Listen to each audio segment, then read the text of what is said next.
asked me if I could go with them to the St. Peter funeral parlor kay na serbisyuhan nga batanon.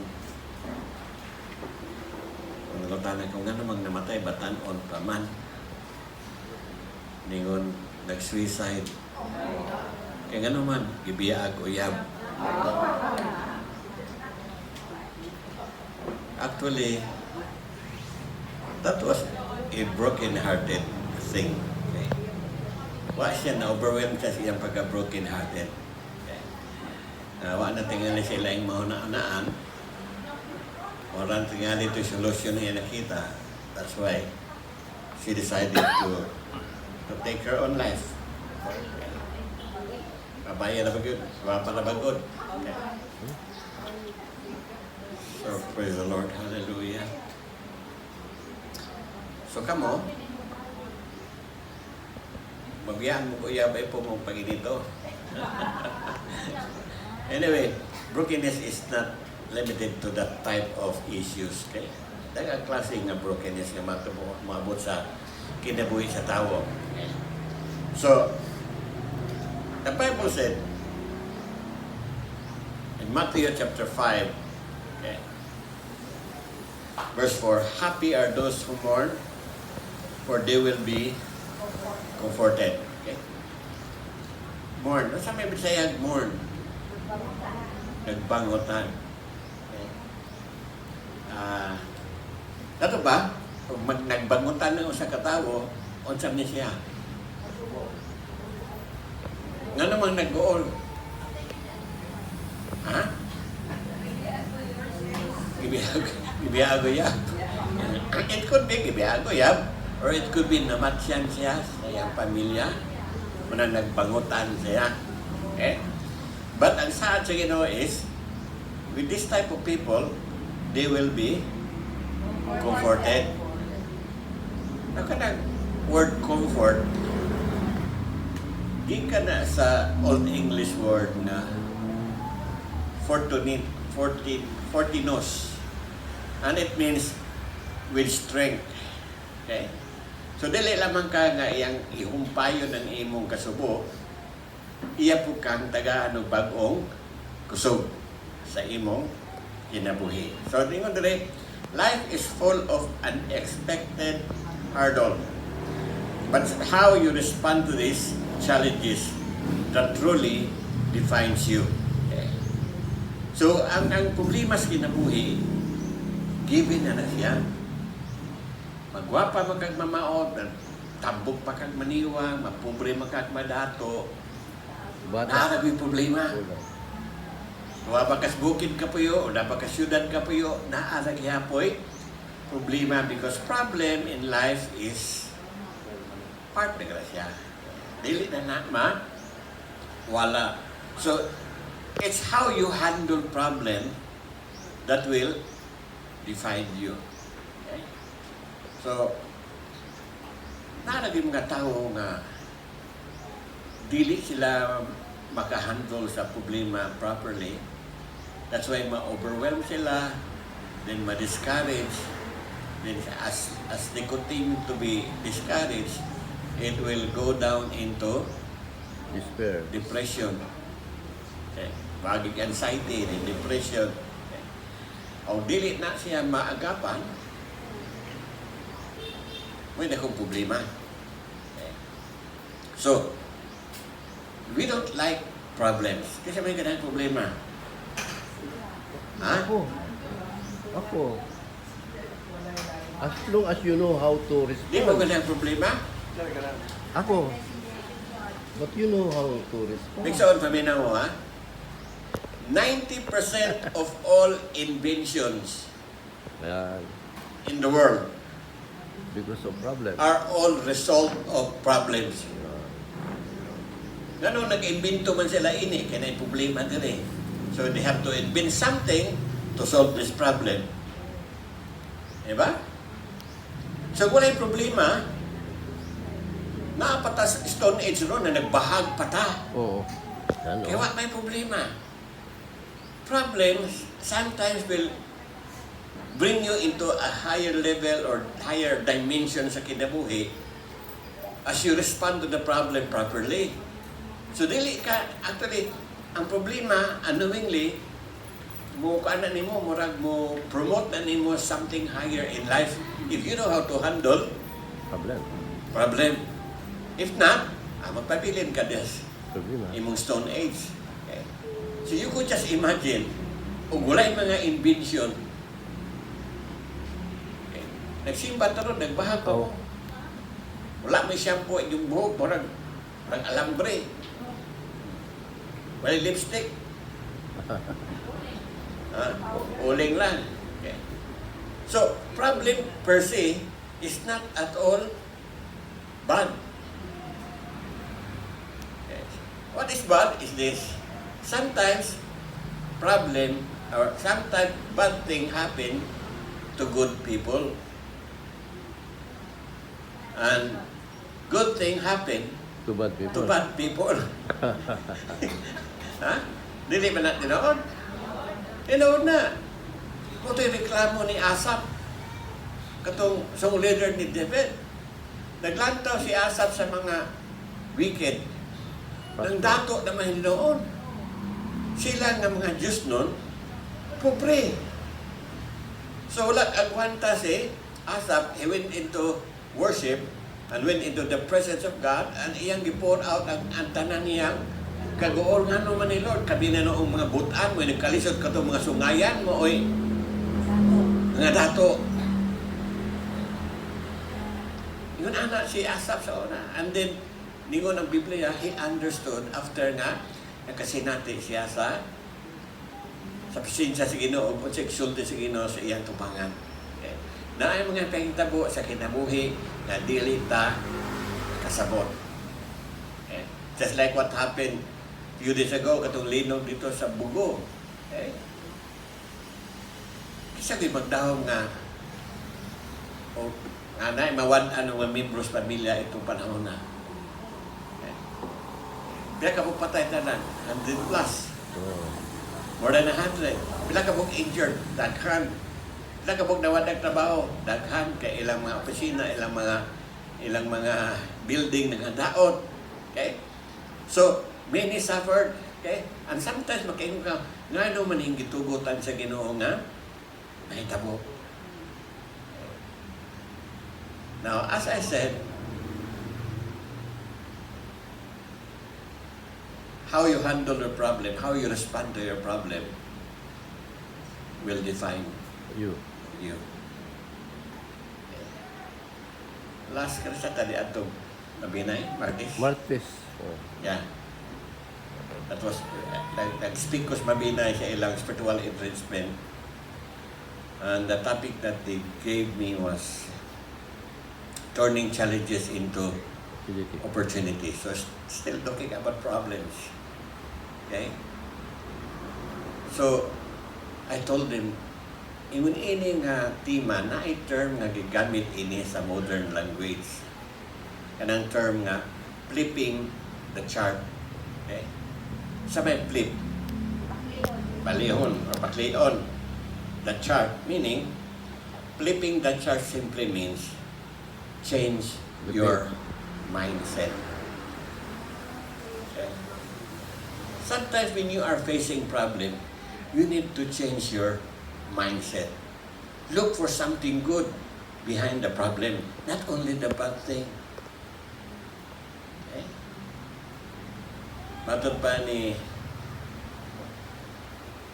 Jefferson Franklin and Wally, there is blessing in the breaking. There is blessing in the breaking. Sometimes you have to break something to get the blessing. Okay. Sometimes you have to kanang hard nga soil, kailangan imo nang daroon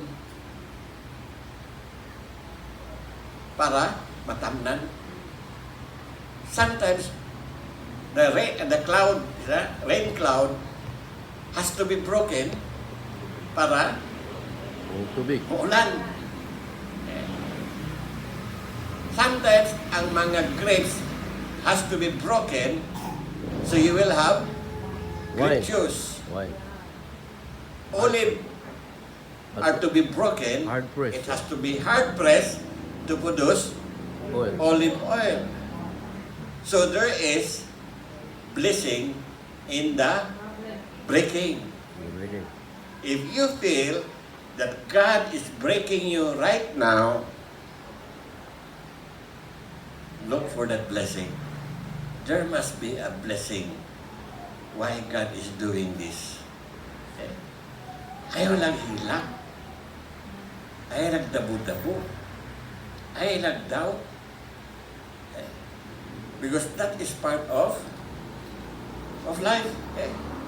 Ang kinabuhi sa tao, this is not a walk in the park na marag gasuri-suri na ka-enjoy. No. Along the way, na ay mga obstacle, ay mga problema, kahulat. Okay? It is full of unexpected twists, turn, and roadblock that can leave us feeling struck, frustrated, or defeated. Okay? But to those people who will never give up, mo to'y makatagamtan. Okay? Amen? There is what? There is blessing in the breaking. So, kining term, this is the term of John Hagee. Adversity is God's university. There are lessons to learn when you are facing problems. There are lessons to learn when your heart is broken. Okay? I know that you don't like brokenness. Okay? It says here, problems usually do come in pairs. They make no appointment. They do not respect age, nationality, or levels of income, and they usually stay in your life much longer than they want them to. Di ba din tinuod? May tagpo padalag text message ng problema, kaming ko og ma-prepare. Di man, pakuratan man ka. Kunya nangandoy ka, mawala siya na yun, dili man, magpadugay-dugay man na. Wa man na gadali. Wadi ni mo pili o kinsa ka. Senior citizen ba ka o dili? Basta kay mo abot ni, pangandam lamang. Kay wala ni siya pili nga klases tawo. Moabot gyud ni siya. Ug once moabot ni, wa go kay laing choice. Imo gyud ang atubangon. Okay. Now, who among you desires to be used by God mightily? Isang kamot. Amen. Isang kamot. 2, 3, 4, 5, 6, 7, 8. Siap. Sigurado bro? Okay. So you want God to use you? Before God use you, He will break you into tiny pieces. You can see the imprint of that sa Bible. From the book of Genesis up to the book of Revelation, people who are used by God mightily, they are people who were broken. Brokenness precedes what? Ministry. I was broken before I became a pastor. I was totally broken. I thought it was the end of me. Okay. Pero what ako'y paglaom, everything comes to a halt. And without knowing, God has a greater plan for that. Okay. I have questioned, Lord, why, ano may natabo man eh? Okay. So many questions. Okay. But thanks God that I was able to handle it properly. And because of that, He's using me until now. after 35 years, I'm still alive and kicking.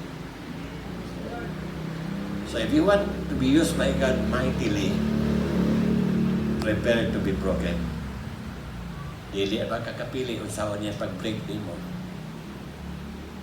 But I tell you, when the breaking comes, it is very painful. Amen? Ganahan pa mo. Very painful. Somebody said, pain is God's megaphone. Okay. Meaning, when you are in pain, God is shouting at you. Come! Unto me. Kaya kita mo, God, kung naatay mga sana, brokenness atong kinabuhi, with them to stay away from God. But what I learned is this: pain will drive us closer to God, Amen.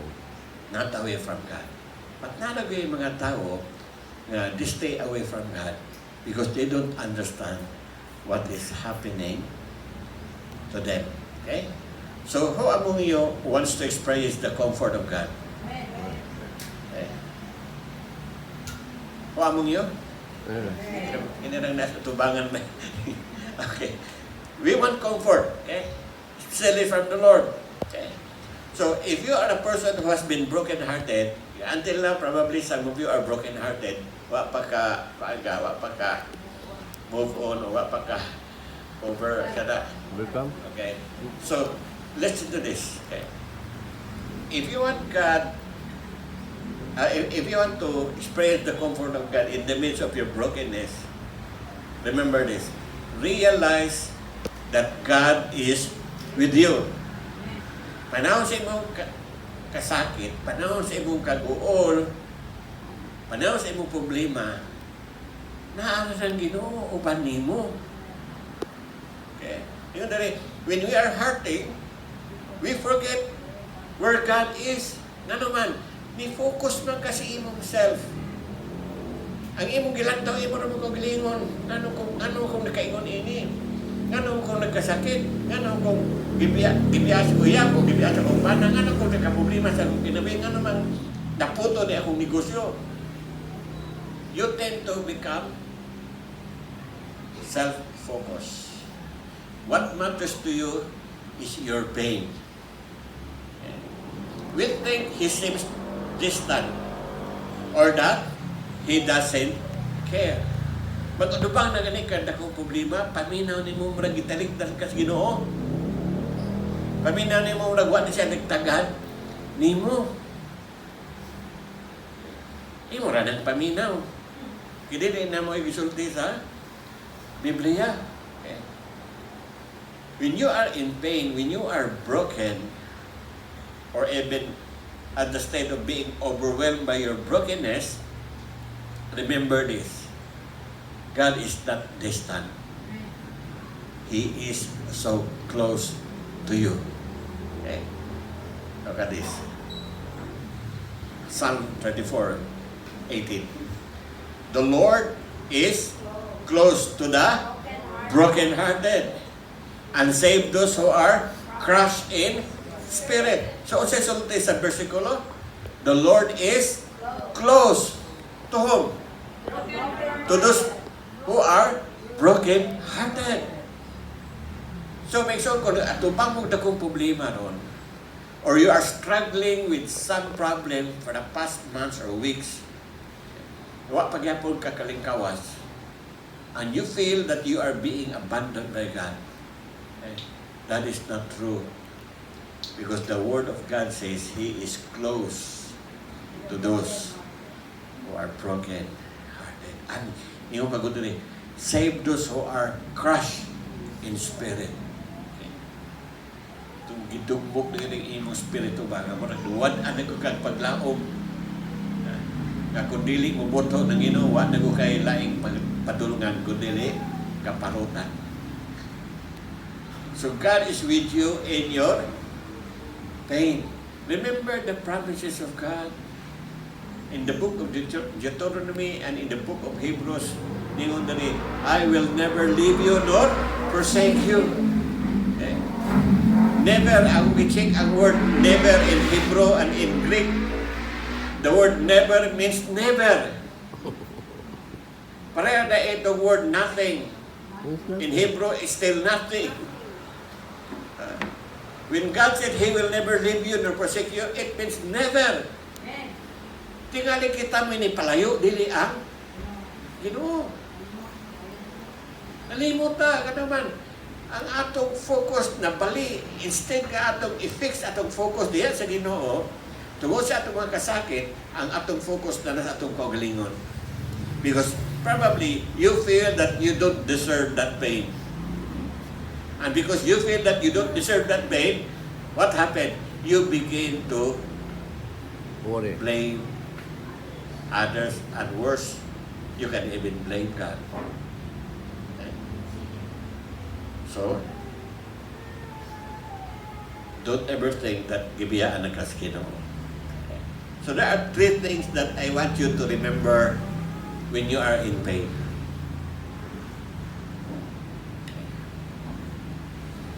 Go for the past 2 days, I was in pain. May tulog. Gabi Gabi nakatulog ko, tulog sa manok na. I was in pain. Pero, sumpay naman na sa kinabuhi. Okay, we have to go through it, okay? So when I am in pain, number 1 that I should remind myself is this: God is aware. Wala'y natago sa Ginoo. Nakita kaniyang nag-antos. Nakita kaniyang nagbakho, naghilak tungod sa mga problema nga naabot sa imong kinabuhi. Wala'y matago sa Ginoo. Ningon niya si Job, you keep a close watch on all my past. All my past. Niyon sa man ang Psalm 119. Yun ang Psalm 119 nga ang huna-huna sa Ginoo towards you, mas daghan pa kaysa mga balas sa baybayon. Can you count the grain of sand sa dagat? You cannot. But the Bible says, His thought on you is more than the number of the grains of sand. So walay moment na wala siya gahuna-huna nimo. He is aware. Hibalo siya nga nag-antos ka. Hibalo siya nga you are struggling. Hibalo siya nga naningkamot ka. He knows everything. Nothing is hidden in God.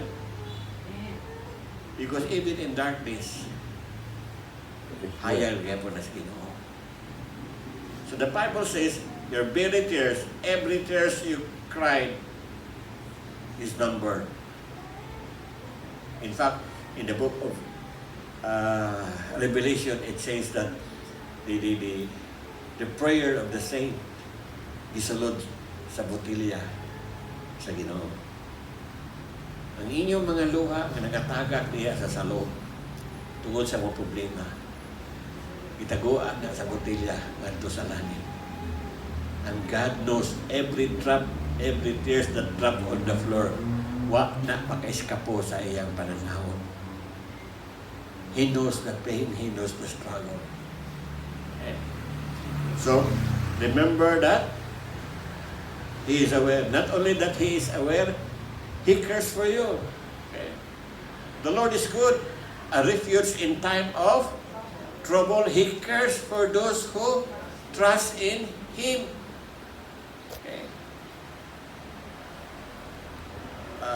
1 Peter chapter 5 verse 7, GBP Live Translation, ningon dali. Cast all your cares. Cast all your cares upon Him because you are His personal concern. Basta may personal concern. Wow. Special. Oh, sa Tagalog, relax ka lang, sagot kita. When you are God's personal concern, unsay matabo nimo, tulubagon niya. He is responsible for you. So don't ever think that wala siya magtagad nimo. Because the Bible said, you are His personal concern.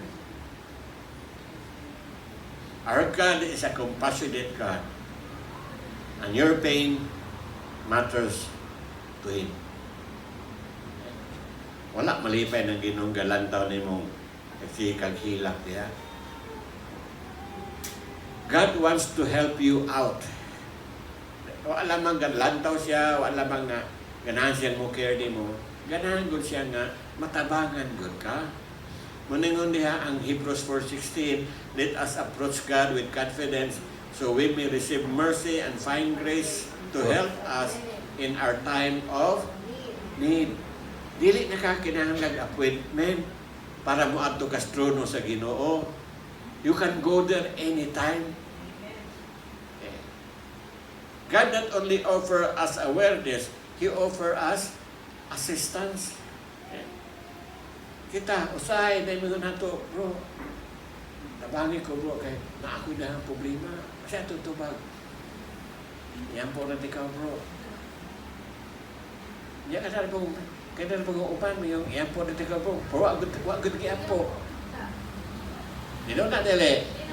May natami mo, I will pray for you, bro. Bro, do you really pray for him?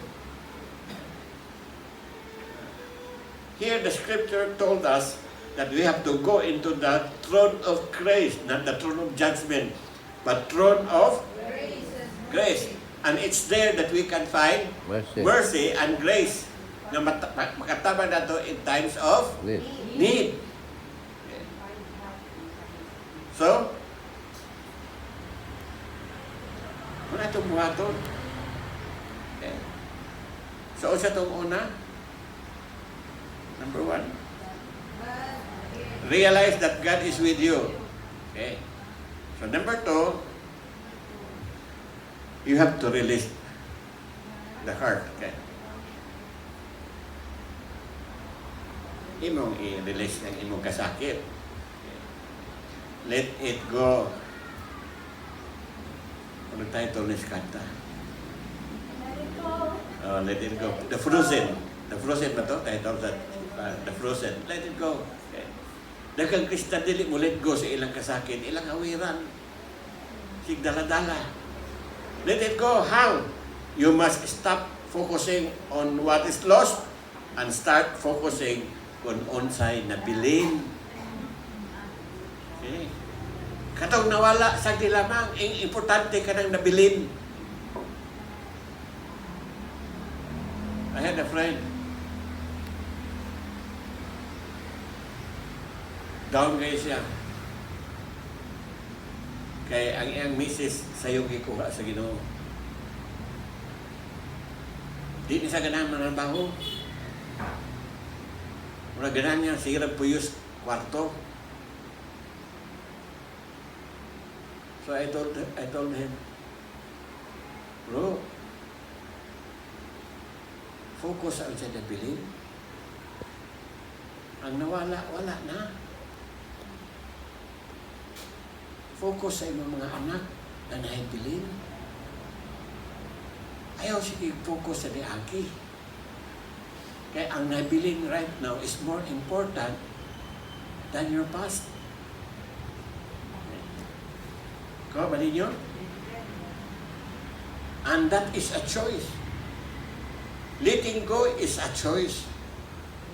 Holding it back is also a choice.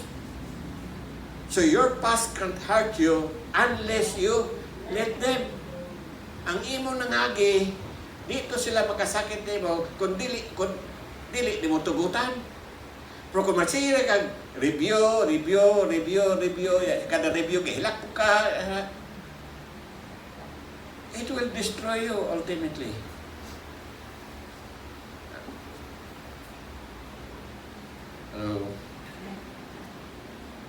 Nga naman ang atong i-release. Kaya ningon ang bersikulo sa Isaiah, do not dwell on the past. See, I am doing A a new new thing. God says, your past is past. Let it go. It can't hurt you anymore. Amen?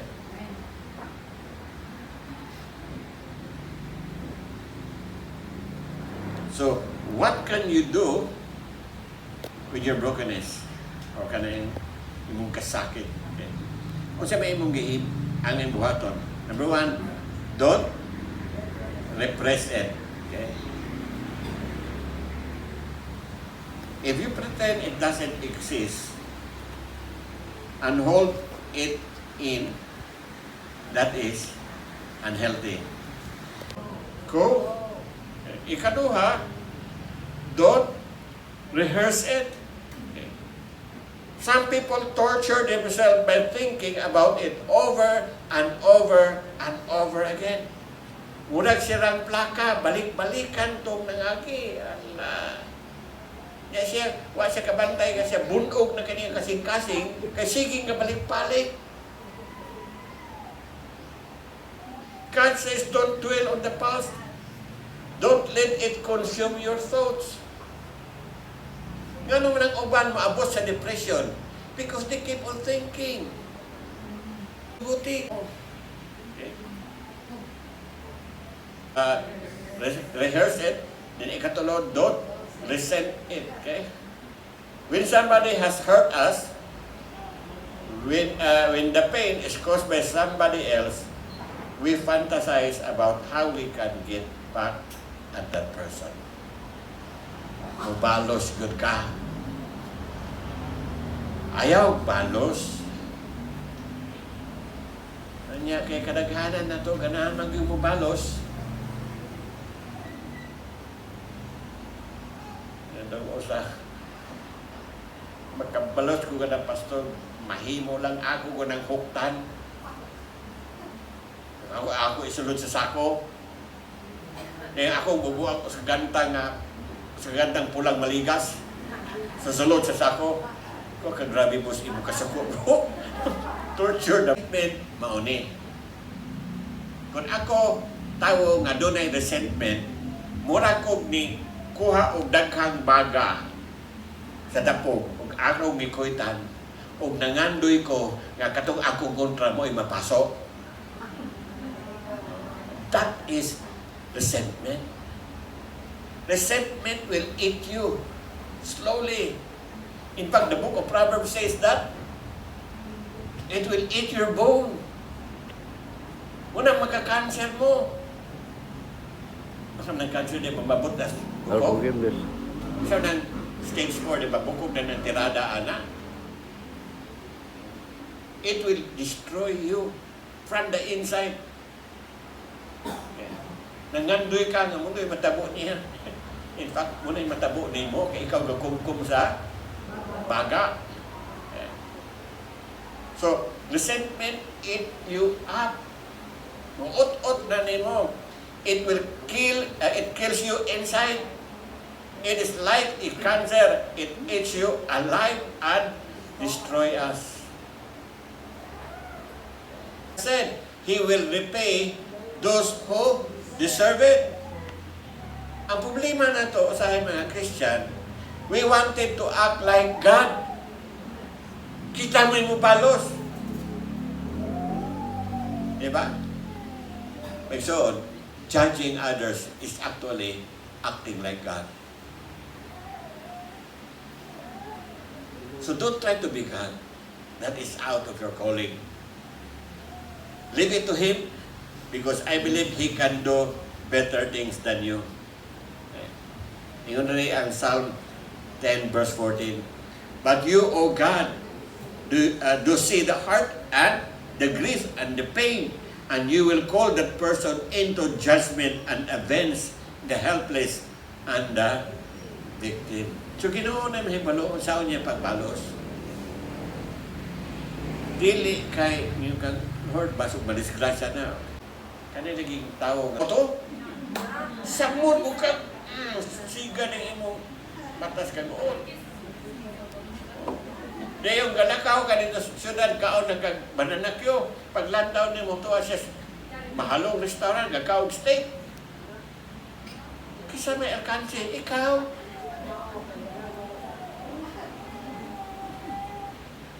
God's resources. Okay? Kung naa kay gibati ron, nag-struggle kang problema, nag-struggle imo negosyo, or naa kay family problem, or relational problem, whatever type of problem, you need to rely on God's resources. Okay? Receive God's comfort. God uses three things to comfort us. Muna iyang resources. Kung saan din tulog ka, resources nga gamiton sa Ginoo. Number one, His Word. God's Word. So fill your mind with Scriptures. Psalm 119, verse 25, Living Bible, nag-aingon na rin, I am completely discouraged. Revive me by your Word. Your Word has been my comfort. So, your first resources of comfort is the Word of God. Because His Word is like life. It is like honey. Nga makahatag o kusog sa imong lawas. It is like milk. It is like meat. Okay? So, your first source of comfort, ang pulong sa Ginoo. Okay? So, hide it in your heart. Okay? Number two, God's people.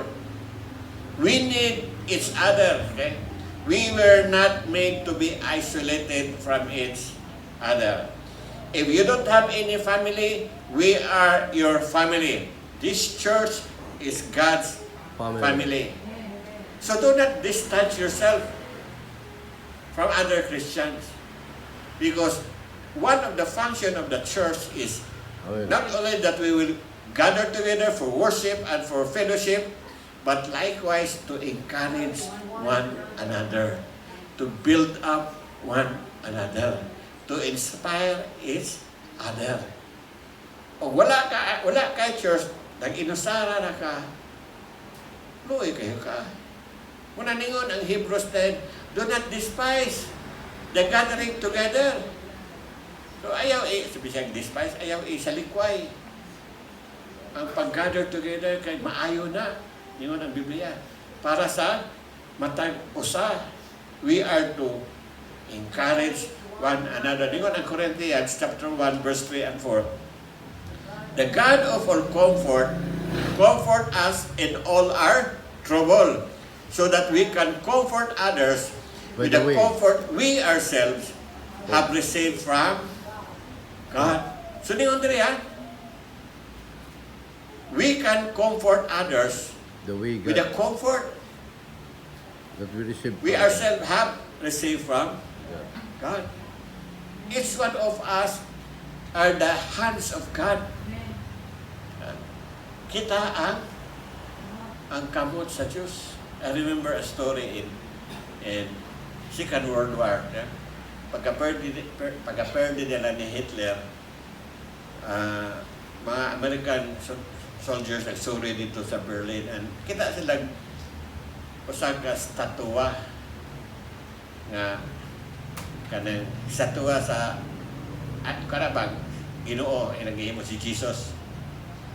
Natumba kay igo mas bomba niya, naputol ang kamot.